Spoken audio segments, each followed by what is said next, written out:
This is 19-year-old Leopold Tomaschek, and this is his house. He built it all himself. It has 15 square meters of floor space, enough for him. It even has a terrace where he can sit in the sun.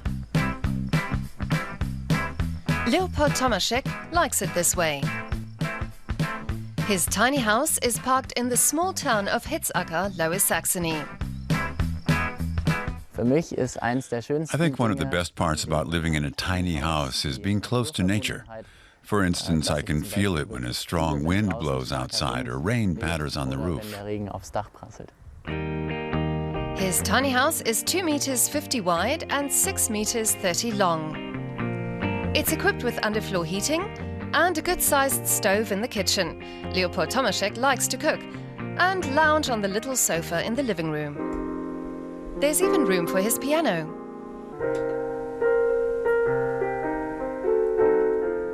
It's fun living here in my tiny house because I only have the things around me that really make me happy.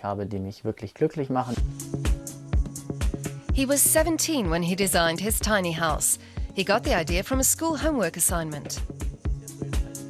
But Leopold Tomaschek wasn't satisfied with looking at the theory and leaving it at that. He wanted to build the house.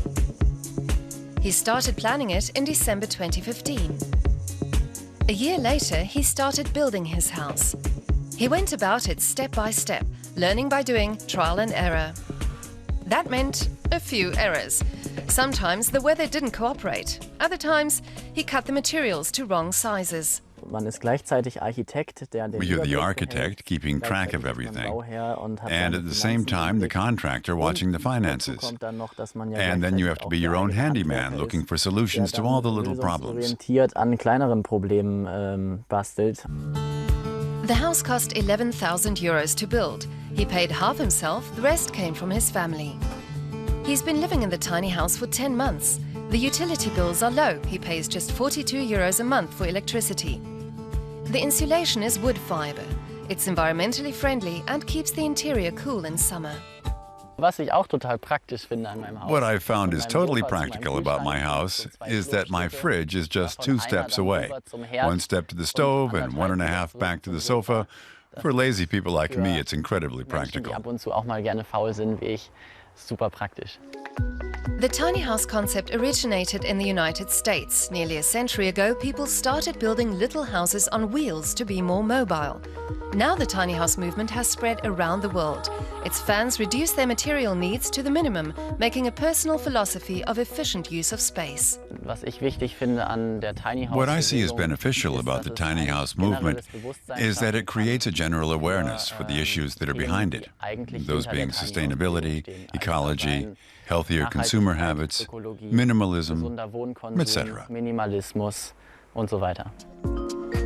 Now he's finished school and started his own company.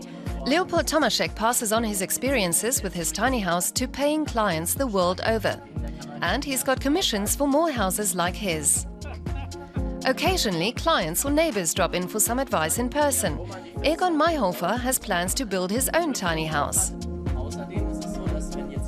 Well, I think it's great that people can do this who've never had anything to do with it before. It's just pure enthusiasm. To put a little house like this somewhere, maybe even in my own yard, it sounds like a lot of fun to me.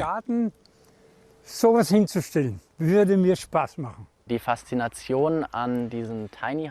fascination of these tiny houses and of the community behind them is something that runs through all segments of society. There are just as many young people interested in them as older people, and rich and poor. And